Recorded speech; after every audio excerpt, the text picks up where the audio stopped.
पापा से भी जो पर्दा किया करती थी,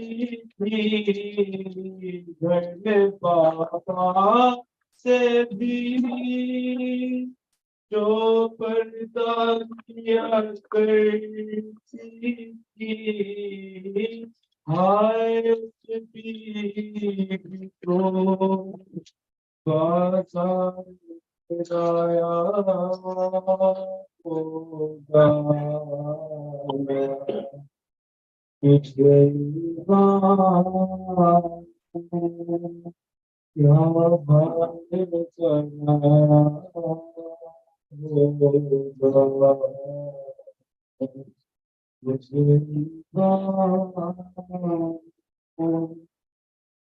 रोके कहती थी, सकीना मेरे अम्मू आओ, रोके कहती थी, सकीना मेरे अम्मू आओ,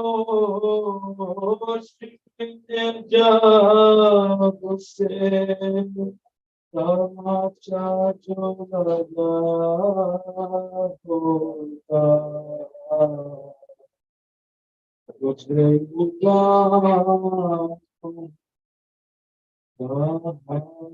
बनाया होगा। इसमें सारी अक्बर जो छाया होगा।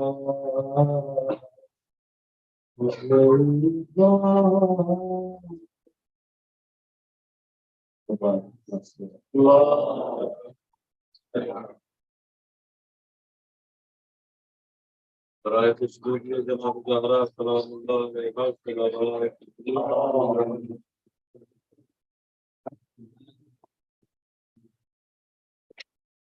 राय कुछ इमाम हुसैन अलैहिस्सलाम सलावत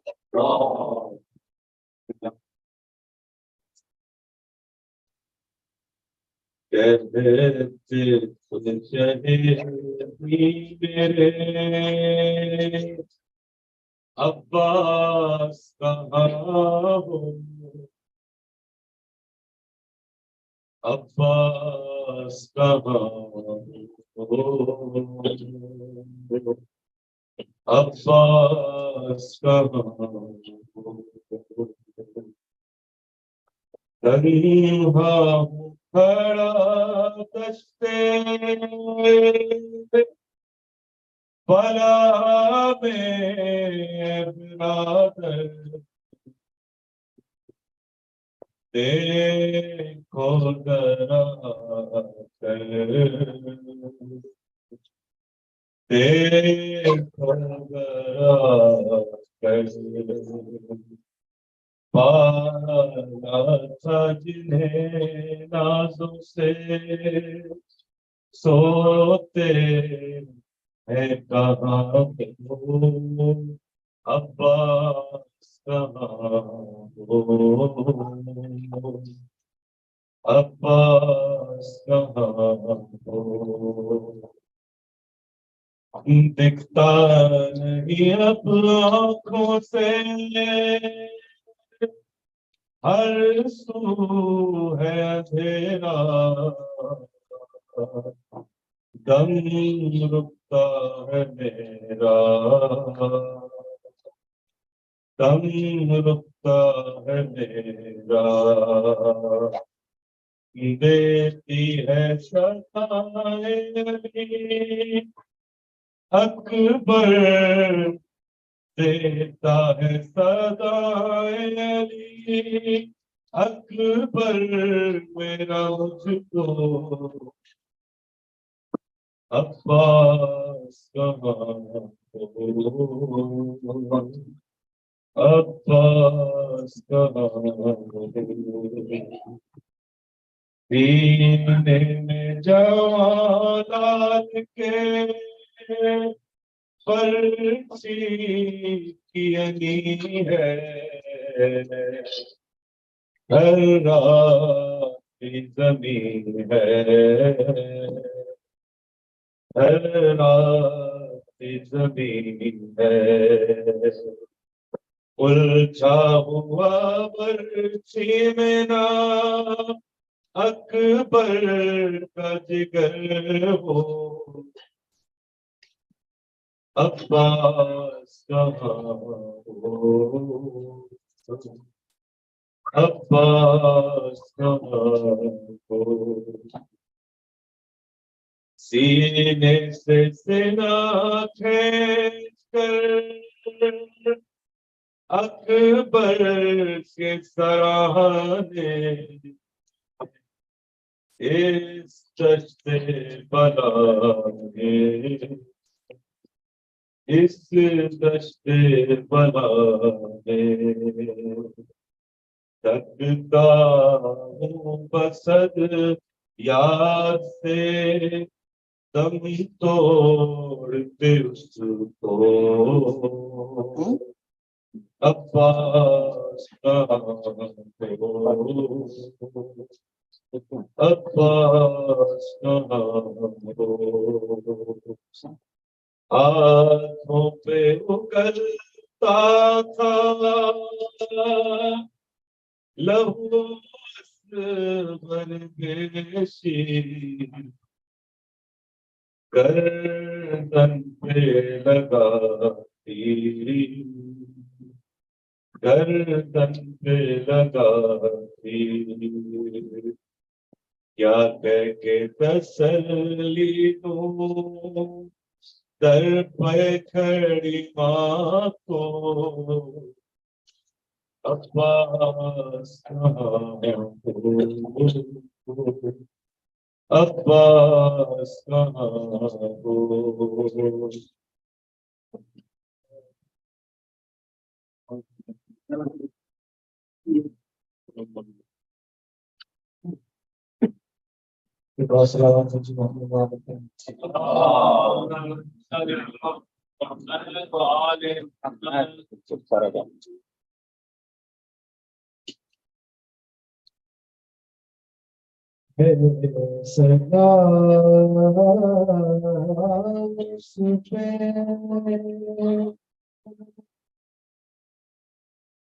जो कैदी भी है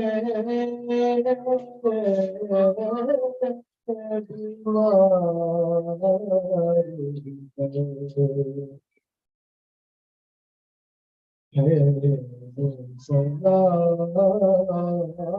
उस पे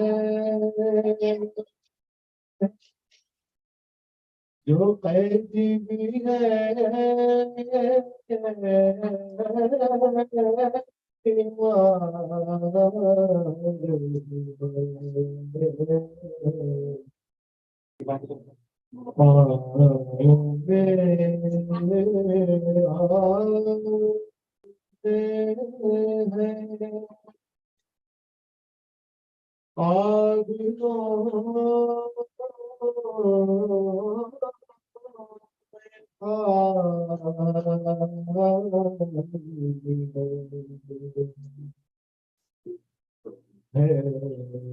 सदा उस पे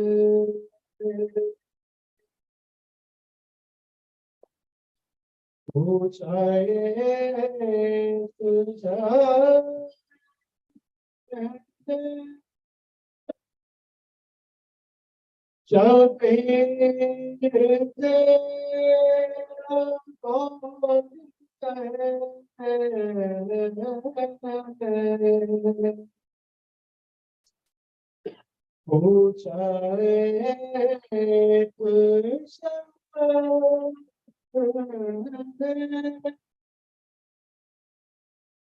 चबीते कौन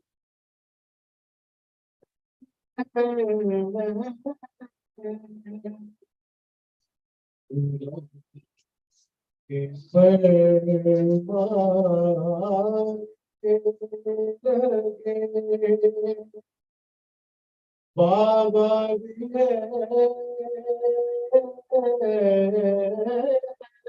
सरदार है संग्राम उस पे पहुँचे नजदीक छोड़ा के सकीना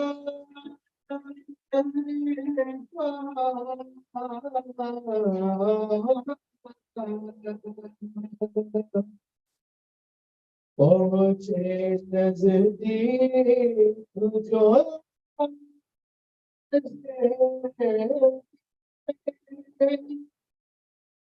सकीना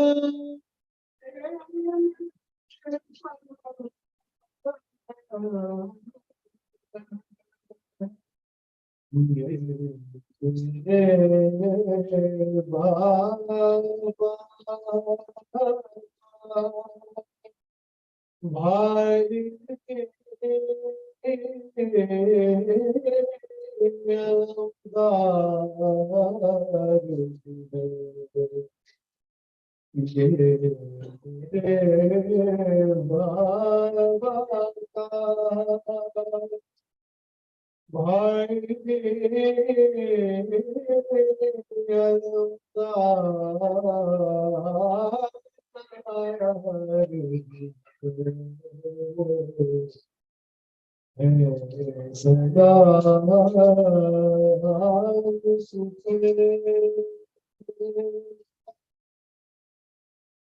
पहुँचे नजदीक जो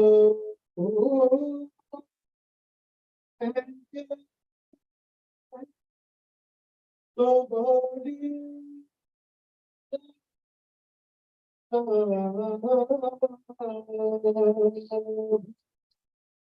पहुँचे नजदीक जो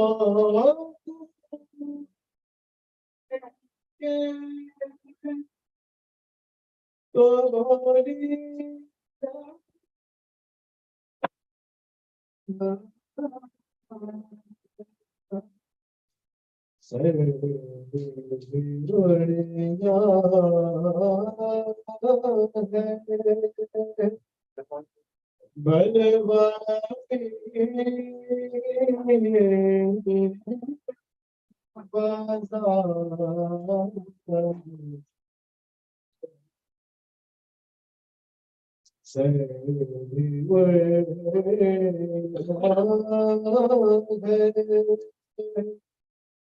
बलवानी बलवानी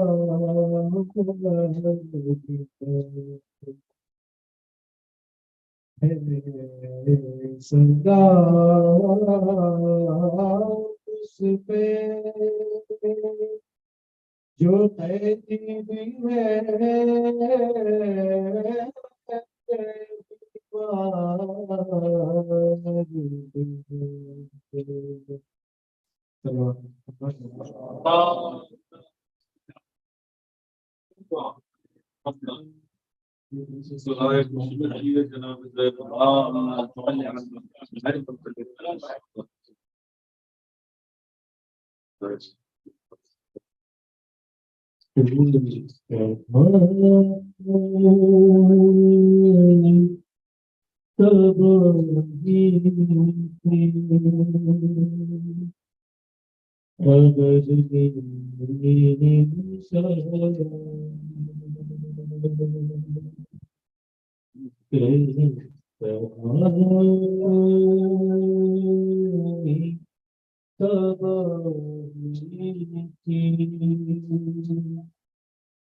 आस से के बचा क्या है जो घर जाए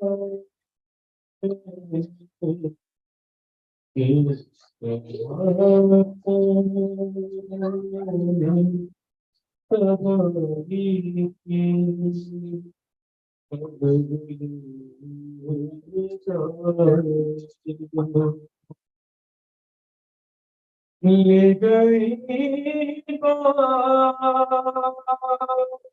का साया तो सरों से उनके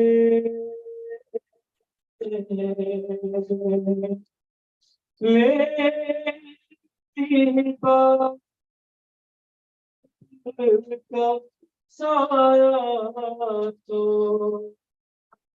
सरों से उनके अब यकीनों को चाहे जिधर ले जाए एक दो घर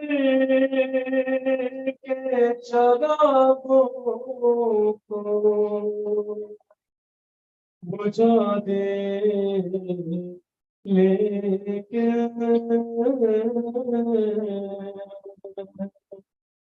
एक दो घर के चरागों को बुझा दे लेकिन चीज कर कोई ना मुझे सब ले जाओ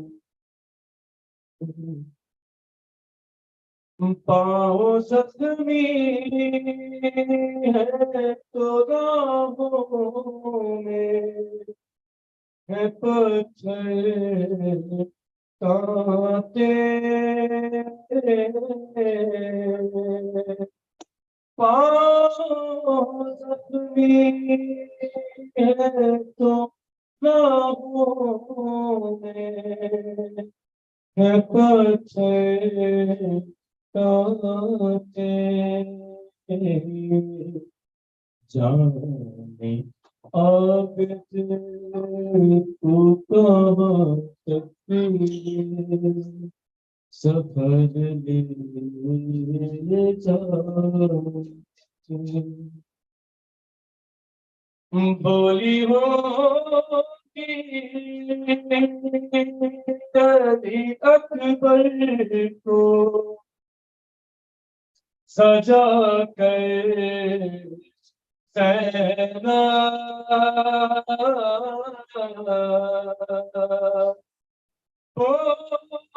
बोली होगी अली अकबर को सजा कर सहना चांद को मेरे किसी की ना नजर दे जा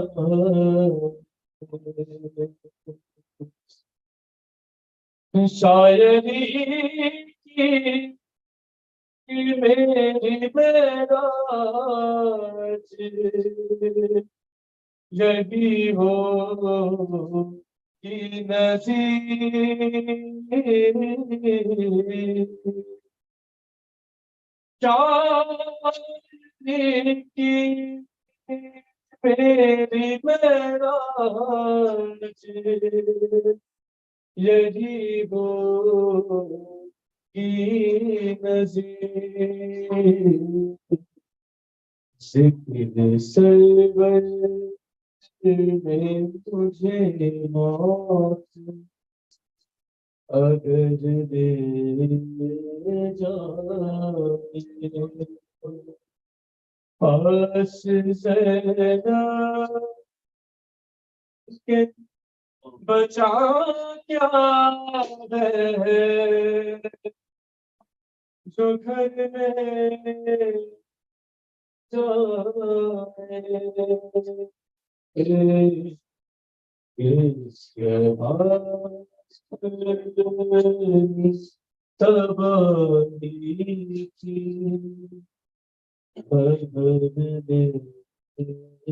जाए Mohammed sallallahu Wow.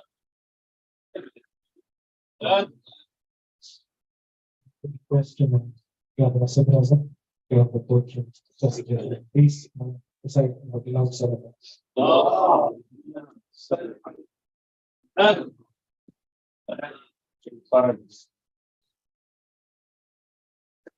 Alright, thank you. صل على محمد وآله.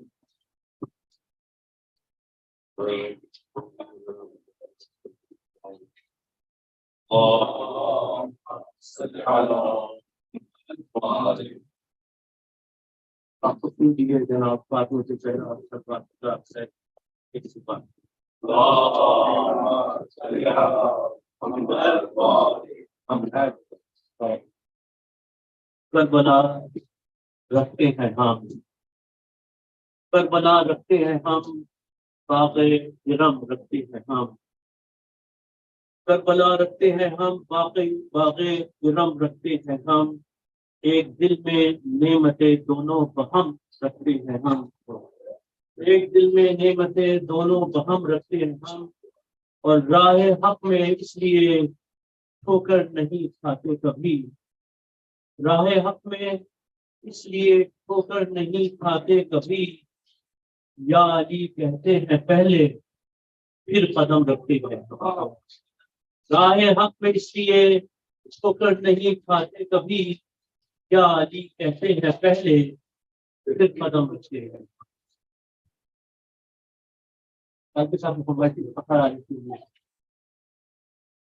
Mazhar खुशनुदी the power अलम अब्बास का मजहर खुशनुदी दावर अलम अब्बास का एक दिन लहराएगा घर घर अलम अब्बास का एक दिन लहराएगा घर घर अलम अब्बास का और कौन जाने रोजे आशूरा फराज नूर से कौन जाने रोजे आशूरा फराज नूर से देखते हो फातिह खैबर अलम अब्बास का देखते हो फातिह खैबर अलम अब्बास का और हम गुलामाने दरे मुश्किल कुशा मुश्किल के वक्त हम गुलामाने दरे मुश्किल कुशा मुश्किल के वक्त चूमते हैं या अली कहकर अलम अब्बास का चूमते हैं या अली कहकर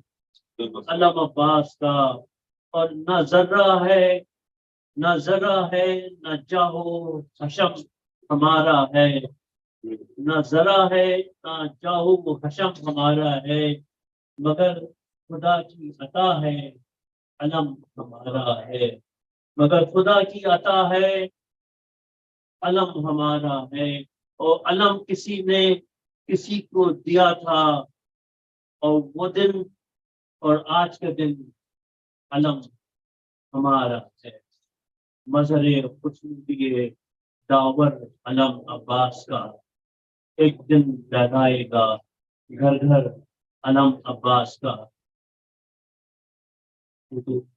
रिश्ते गिरिया जो कमाने मेरी तकदीर चली रिश्ते गिरिया जो कमाने मेरी तकदीर चली ये जमीन छुप के सोए रोज़ाए शबीर चली ये जमीन छुप के सोए रोज़ाए शबीर चली और बुरमला तेरा तीर कर दिया टुकड़े टुकड़े बुरमला तेरा तीर कर दिया टुकड़े टुकड़े और सरे मैदान अजीब ज़ुर्बते बेशीर चली, सरे मैदान अजीब ज़ुर्बते बेशीर चली, और शह ने तलवार से खोदी है लहर असद की, शह ने तलवार से खोदी है लहर असद की, बेकसी देख कहीं ऐसी भी शमशीर चली, बेकसी देख कहीं ऐसी भी शमशीर चली, और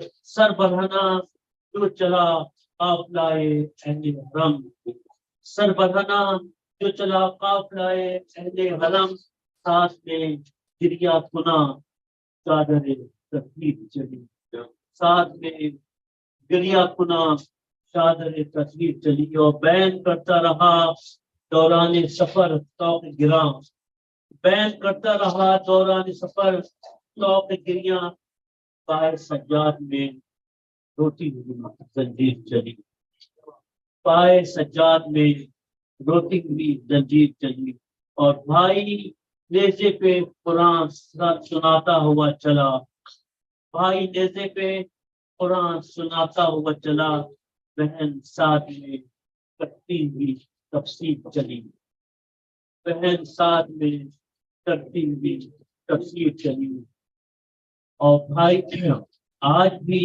लिखने से पहले हुआ मकबूल मेरा सलाम, आज भी लिखने से पहले हुआ मकबूल मेरा सलाम, ख्वाब से आगे मेरे ख्वाब की ताबीर चली, ख्वाब से आगे मेरे ख्वाब की ताबीर चली, भाई नेज़े पे सुनाता हुआ कुरान चला, बहन साथ में करती हुई तफसीर चली। So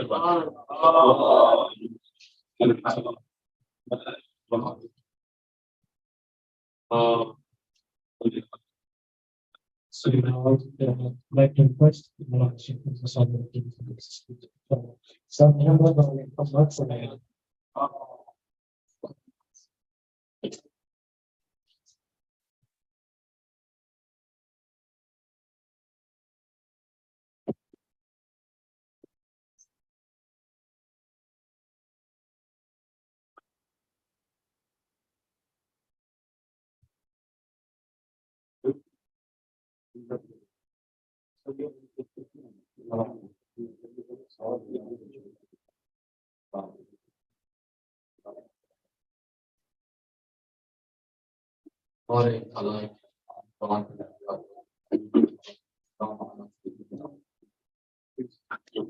I will believe in all of them that is now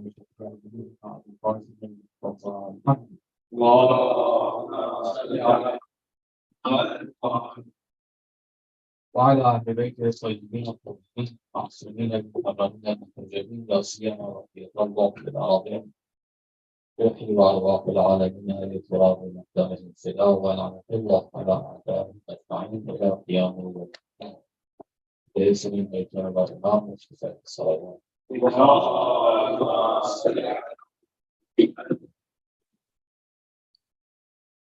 Thank you, Lord, subhanahu wa ta'ala, for giving us the faith to commemorate this first Ashra, for all the tears of the big children.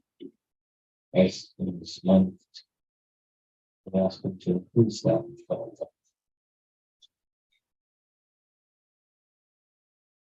I want to speak a little bit about the infrastructure that we were talking about yesterday. I mentioned that in order to continue the path of the faith here in the context that we're in, we are in need of infrastructure. Infrastructure is what is going to allow the community to grow, the Islam to grow in ways that we can't even achieve right now, can't even imagine right now. The same way that when it comes to the jewels that the treasures that God has given us in the material realm, valuable buried or hidden treasures that are in plain sight. It's just, it requires refinement, it requires work, it requires development to get to it. Like, for example, nuclear technologies, the power. We still have ways to develop its full potential. That's only one of these buried treasures we have much more that will be discovered. There's an educational infrastructure that led to those developments.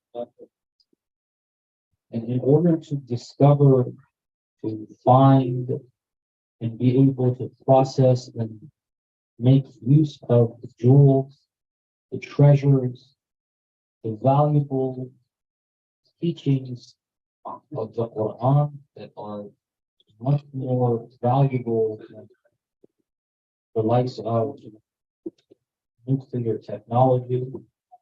In order to get to that, in order to be able to see those blessings of the Quran, we need a educational infrastructure. I want to talk a little bit about what that looks like, what is meant by that, as opposed to what is not intended. Recite Salawat, please.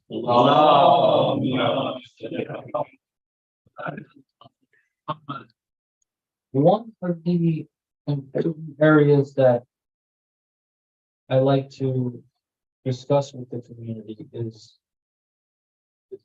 the approach toward education that I see currently when it comes to Islamic education.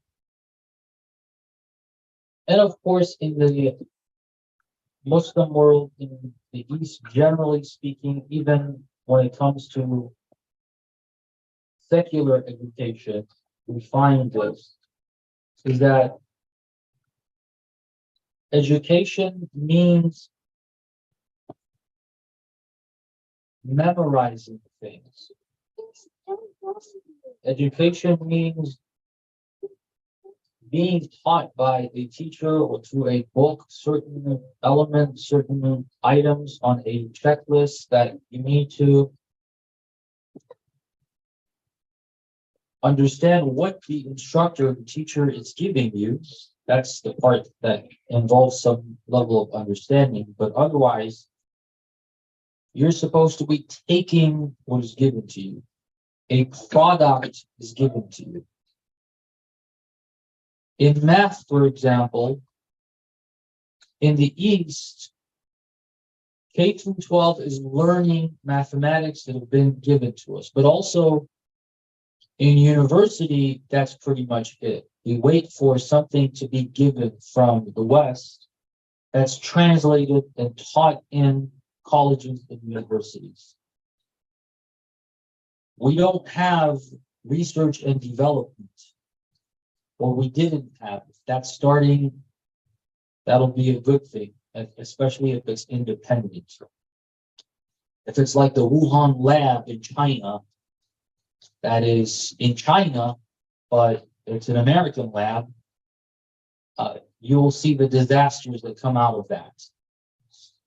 So this version of learning is about taking a product, the education system being set on a product that needs to be given, and giving that over, transferring that over to the student taking that, and that's going to be a good student. When it comes to Islam, that is how it is. We have a set of things on our checklist that we expect that our next generation needs to memorize and learn. So we have a list of chapters of the Quran. They need to read.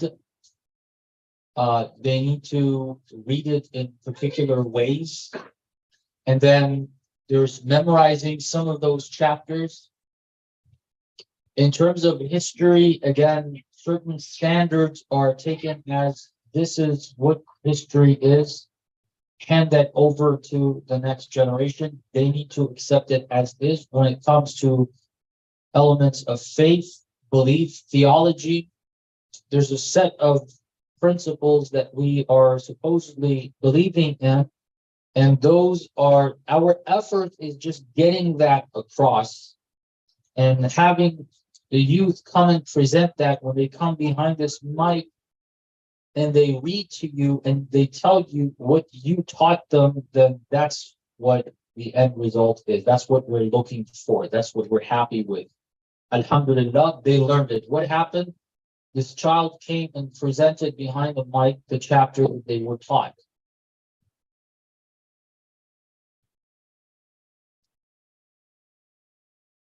Throughout this madrasa system, that's what it is. And I think even the majalis that we have turned into something like that. There's a certain expectation of what is going to be said and what you're going to do with that.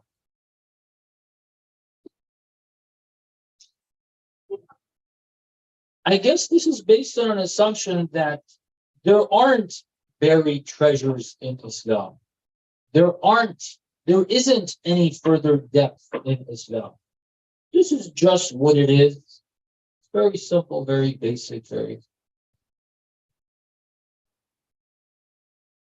Mathematics requires all this. You got to go through those different steps. You got to get to from basic math to algebra to calculus to trigonometry, and God knows what you have after that. This is all the limited information I have. I don't even know all the details of that. I just know a little bit of maybe some of them. But that requires a lot of work. People develop their PhDs, and then you have postdoc, and you see over the course of decades things that don't even seem possible happening in mathematics that make things possible in the technology sector, in engineering, what have you, that were previously not even thought of. So there is room for development there. When it comes to Islam, there isn't. Just a very simple story of what happened. You just need to memorize that, repeat that every year. Every day you make salat, it's just repeating the same process over and over and over again. There's no depth, it's just what it is, very simple, very basic, very. This thought process, I think, is what is causing us to think this is what we mean by Islamic education. So when we talk about an Islamic school, how do we judge if this is an Islamic school or not? We check to see if when we enter that school, everybody's, for example, wearing hijab or not. A certain standard we have in our mind, this is proper hijab, when we see that, but okay, that checks off. Next thing, do people read the Quran? Read the Arabic? Do they learn? There's the pronunciations. Do they pronounce ha as ha? Is Saad exactly Saad, or is it slightly off? Is it Lod, or is it law, or is the Ain right or not? And if they do that, that checks off too. They know the names of the mothers of the children of the Ahlul Bayt. They know the names of some of the children of the Ahlul Bayt.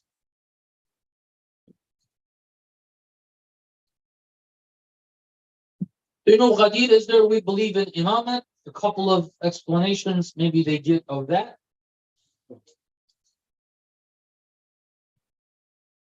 Maybe introduce some maybe new books from new ulama, whatever that means.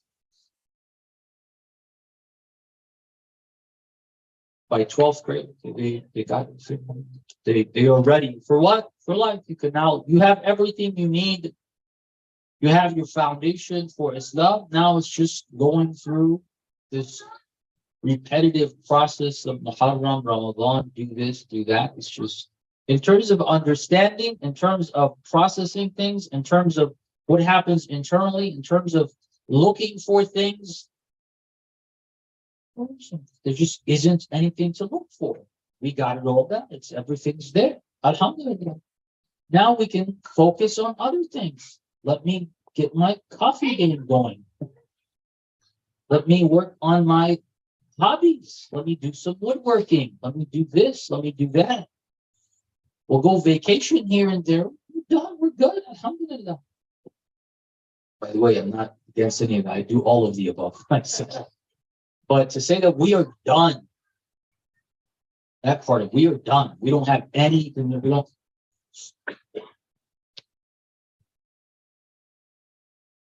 This way of thinking, I think generally, this lazy way of taking things has affected the Muslim world, even when it comes to the material developments. We're just okay with what we have. The old style Eastern restrooms, if I can even use that, you know what I'm referring to. But we're good to go. Smelly bathrooms all over, we're okay. We're not into developing chemicals that can make the place smell nice, look nice, be clean. Just go on with life. It is what it is. Coffee is from the Muslim world. Maybe there's coffee for millennia. We have no way how to do it. We have no idea how to perfect this, do different ways of it. These guys get it, and then they start working. You know how many devices there are to make coffee these days? And this is just a hobby. It's not even an essential part of life. It's just something that people take pleasure in. They're still being creative, figuring out ways of making that better. The cure rate is okay. That's the best I'm doing.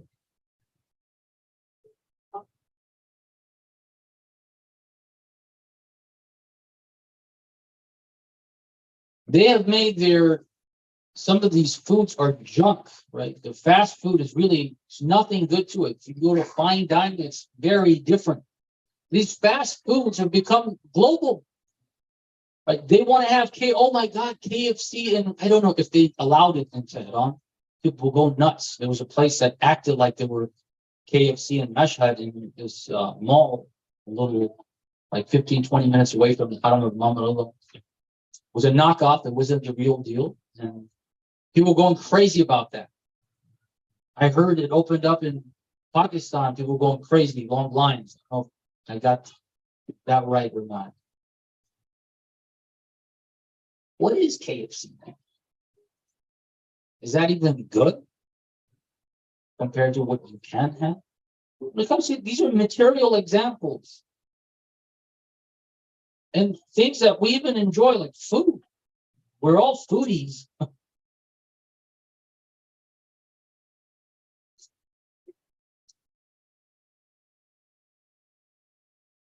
That approach generally needs to change in the Muslim world. Our mentality needs to change. We need to be into making things better. Guys in the house, make your house better. Find ways. You have a little bit of time. You know, I was thinking it's funny. We have problems with weight, with health, and then we're like, okay, let's go and get a gym membership and try to slim down. And we have all these good foods and all these majalis. Please have more, please have more, please have more, please have more. Yeah, it's just piling up here. And then gym membership, you get it and you don't go. We're like, how does this work? Look, they say even if you go to the gym, you're not going to burn enough calories in an hour. Just do the activities at home. Just get up and do something instead of just sitting on your rear end.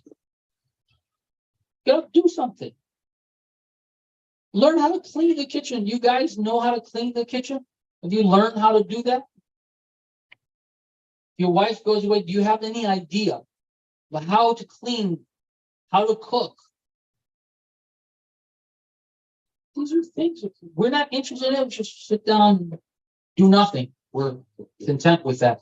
Why isn't developing skills, new skills, a good thing amongst us? Ironing clothes, I'm giving very, very, very basic examples. You know how to use a washing machine? Iron clothes properly?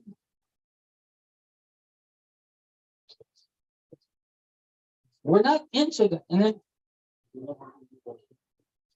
these activities, if you're looking for health and slimming down, looking better, so on, just do something at home. It burns more calories. Go look it up online. We don't even want to look that stuff up. It's like too difficult. This guy says this, you pull up, like, okay, leave out carbs, so that's the way we're gonna lose. The next day, keto, that's gonna.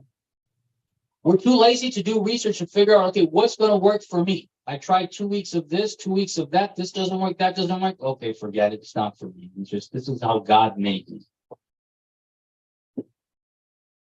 He's very lazy. The same approach with Islamic disciplines and Islamic education. Like, what's Islam? She said, oh, mashallah, doing such a great job. Really? What is this great job they're doing? Are they becoming better mu'mineen and mu'minat? Is that what we're seeing? One very basic. Can you give me a somewhat of a quantitative measurement to measure those going through this Islamic education system being better Muslims compared to those who didn't go through that?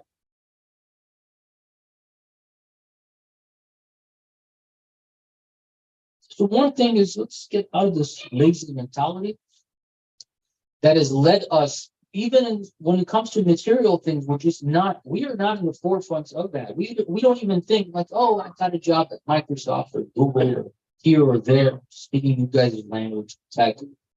Like, we're good, alhamdulillah. Money's flowing in, it's good. Let's focus on other aspects of life. So others develop your field. You're just there to make money. Come on, guys, let's do better than that. Why can't the Ashab of Sahib al-Zaman be the ones who are the forefronts of developing new technologies?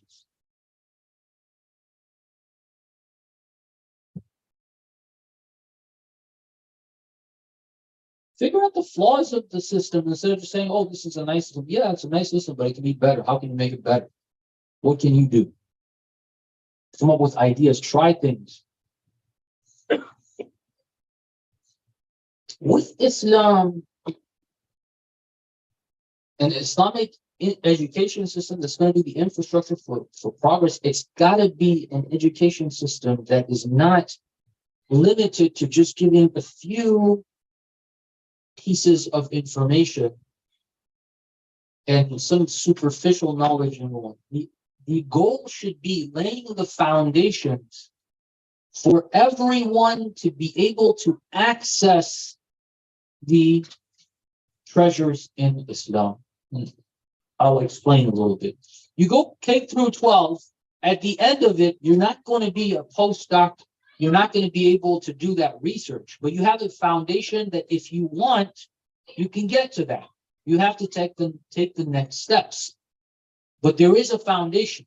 You don't go through that foundation, you don't get any education, you're 20, you're like, oh, I want to be on the forefront of that. Like, sorry, you got to start at elementary school. That's where you start. You make your way up here, then we can talk.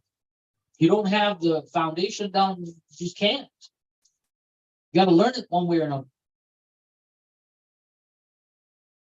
K through 12, they have decided, okay, these are, and I'm not saying K through 12 is perfect anywhere in the world, but in America, it's definitely not perfect. There's loads of flaws in K through 12. Think about that too.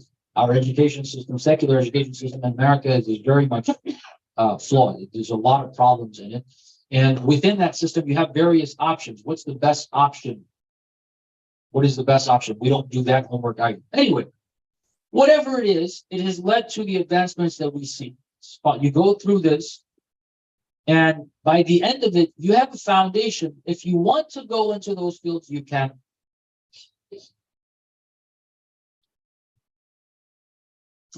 education system that we are going to set up as a foundation has got to be something that familiarizes the next generation with material that they will have access. They can take a few more steps and not start from scratch. Few more steps, then they will be mujtahids themselves in the various arenas that we have, the various fields that we have, various questions you want to answer and find answers. History is its own field. There's so much there that can be worked on, and it's very raw. Like, honestly, we have just put together this Mawsu'at al-Tarikh al-Islami I've mentioned a few times. This work is recent. It's recent. And this is not even processed history. It's just putting the pieces together, compiling it, putting it in a chronological order. That's all that's happened there. Analysis, I know 2 or 3 scholars that have worked on that. And much of it is not very strong at all. Ayatollah Khamenei is the strongest I've seen in that field, but there's so much that's missing, so much that we have not looked into. History. When it comes to family akhlaq, family relationships, there is so much missing. The Quran has it, the ahadith have it, but has it been processed, made available to us? It's a lot of research that is required. A foundation needs to be set so that whoever later on take a few more, whoever's interested at least, can take a few more steps. Learn. They don't need to go to some 10, 12-year program after finishing this system to have to maybe reach a level where they can do their own research. This is our current state. I'm speaking on a global scale in the housing. People go through secular education, they get their high school degree, then they can go to the house in Qom or Najaf or wherever. Qom, Najaf, they go, it's a completely different education system. You start with Arabic grammar, you do 3 years of that or whatever number of years, then you go into usul and you go into fiqh and you do that and you do a little bit of philosophy, no Quran, no hadith, barely any history. You just have to read that on your own. You do bahth kharij. At the end of it, can you do research or not? No, I've tested people. I don't see a lot of people can't do their own research. They reach that. So a person has gone through 12 years plus 12 years, 24 years of education in their life. What's the result? Are we able to produce new material? Are we able to produce new research? No.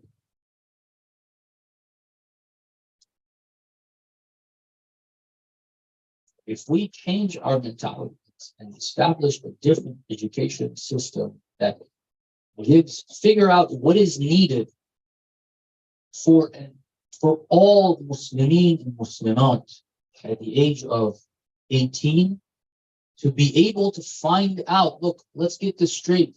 We need Islam. We need God's guidance. We don't have it.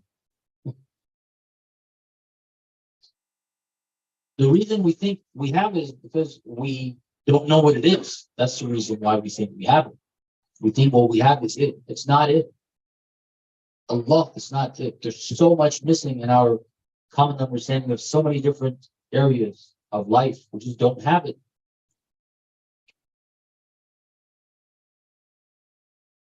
Relationships. Who has the answers? Tell me. So many divorces in the community at large. Alhamdulillah, in this community, inshallah, I don't know. Yeah, I don't know enough. A lot of times it doesn't lead to divorce. That doesn't mean that life is good. It doesn't mean that things are happening the way God wants them to. It's just they're keeping it together because the cultural understanding is you can't break that apart. Is that divine guidance? Is that what God says? If we live our lives for 10, 15 years miserably, because we heard it's better to do that than to get divorced.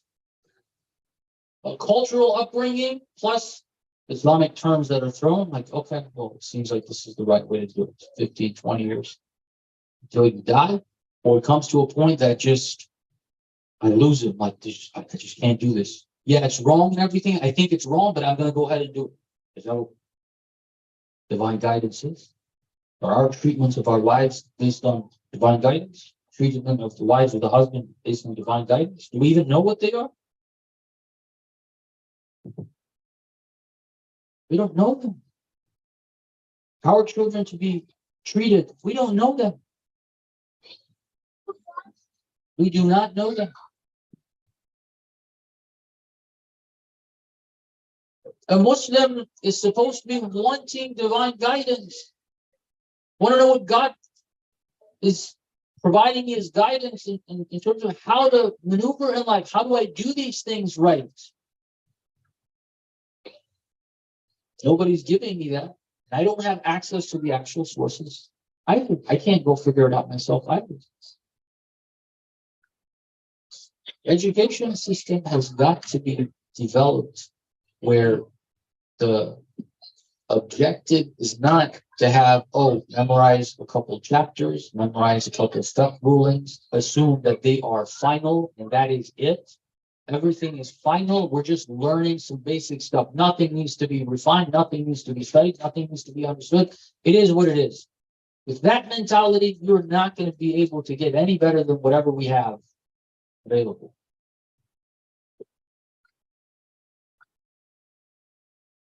If we design this, if we work on a system that is able to train the next generation and then help gradually move toward making that, because I don't know, some of you may be thinking, what the heck is this guy talking about? Global. We can barely talk about Seattle. We don't have a school here. No. I deliberately talk about these lofty goals that are almost like dreams, but they are real objectives and goals. It is possible. We need to move in that direction. Whether or not it happens during our lifetime is another thing. But to pinpoint and understand what direction we need to have is important. The reason we are where we are today is because 1400 years ago, the Prophet did things over the course of 23 years that 1400 years later, we're gradually getting there. Still not there yet. But that was his goal from the beginning. That's what objective he had in mind. The next Imam, Amir al-Mu'mineen, continued from that point, moved it forward. The next Imam moved it forward. The goal has always been something that 1400 years later, or maybe longer, I don't know how much longer this is going to take. But they had clarity on what their objective was. We are reaching that objective. We're very close. There is plenty of evidence that we are very close. We've talked about it. I'll throw this out. I mentioned it every now and then. The rise of the Sufyani has already happened. It's crystal clear. We can have a discussion on this. My understanding is, beyond a shadow of a doubt, the rise of the Sufyani has already happened. Ya'juj and Ma'juj being free to do as they wish has already happened. And it's very, very near. We can have a little more clarity on things and look at these objectives. This secular education took maybe a couple of centuries, maybe a century for it to become this global phenomenon where from the east to the west, everybody knows, okay, yeah, with slight differences, they call it high school here, they call it college or A levels or O levels or whatever it's called in Britain. So slight differences, but pretty much same idea. Everybody's familiar with this system, with slight differences here and there. But us realize that we can make a system that is both on a material scale better, and it has that spiritual element that allows for development on a completely different level. I hope that Allah subhanahu wa ta'ala helps us be part of that. It's laying the foundations for something very important. We hope that Allah helps us be part of that. Sallallahu alayhi ya ahlal jannah wal We don't know what it's like to be in the conditions of the Ahlul Bayt sallallahu. Don't know what it's like to have been there and experienced what they experienced.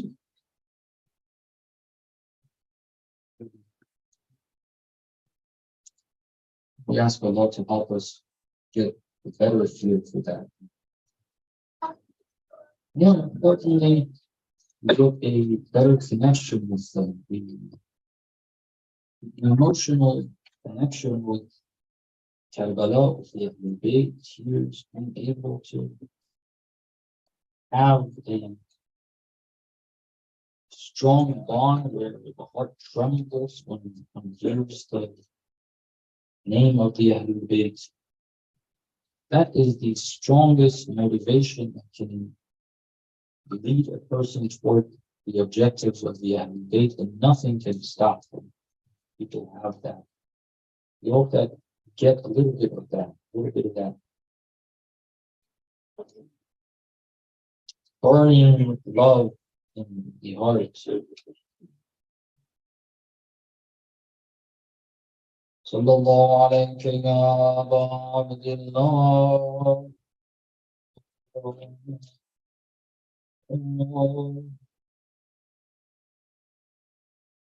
Sallallahu alayhi ya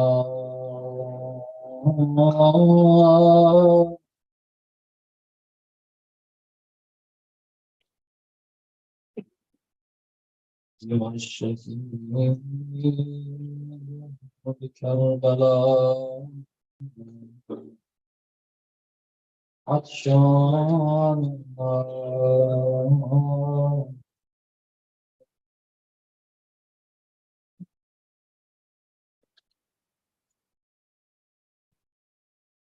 يا فاطمة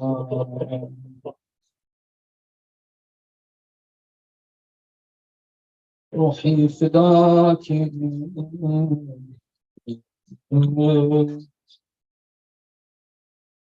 Thank you.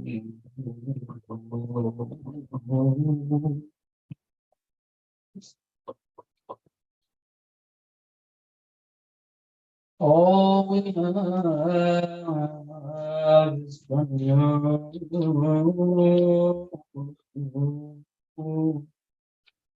I didn't deserve the tears that I had. You gave her.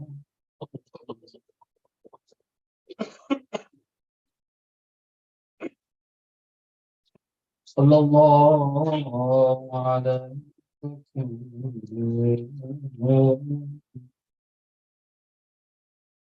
Ya Hakilatu Bani Hashim.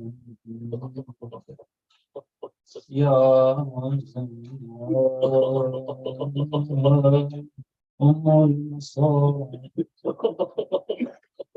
I don't know where you were in the house in Medina, but I'm sure you saw and heard your فضة خديني.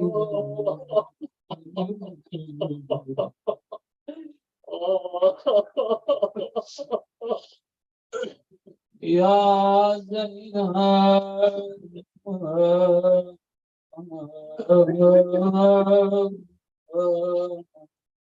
wonder your call المصائب. You saw what happened behind the door. You saw أمير المؤمنين coming home from the In fact, he wanted to walk the last few steps, so you are not as hurt. Seeing him being carried.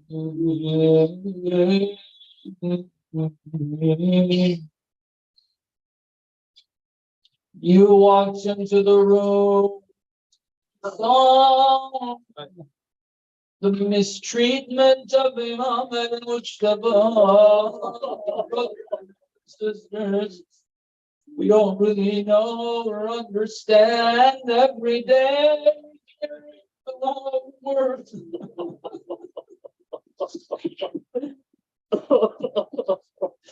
Imam al-Mujtaba.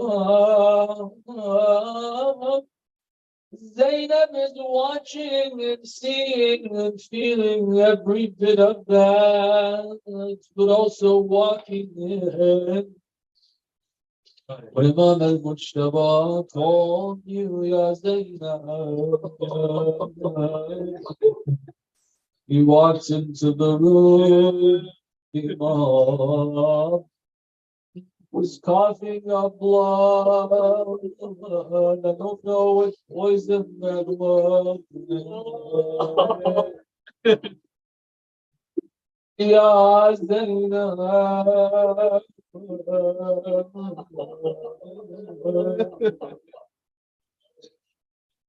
I hope there were people blocking your view from Zainab.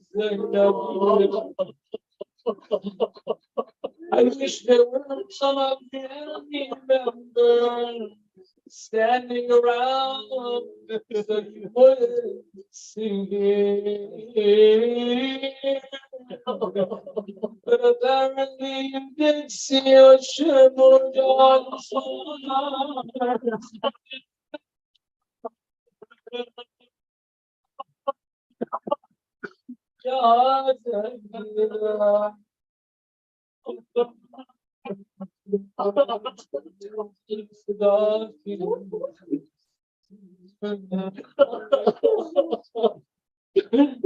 Now Zainab is being told they're going to leave Karbala.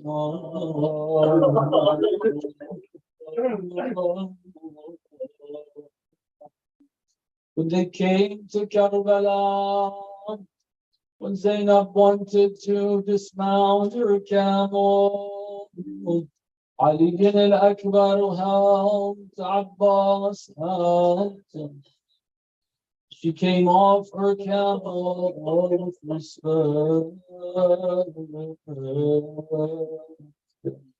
Now they are leaving. Zainab wants to mount her camel.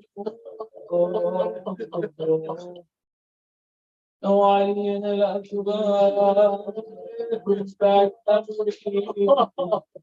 No, Abbas.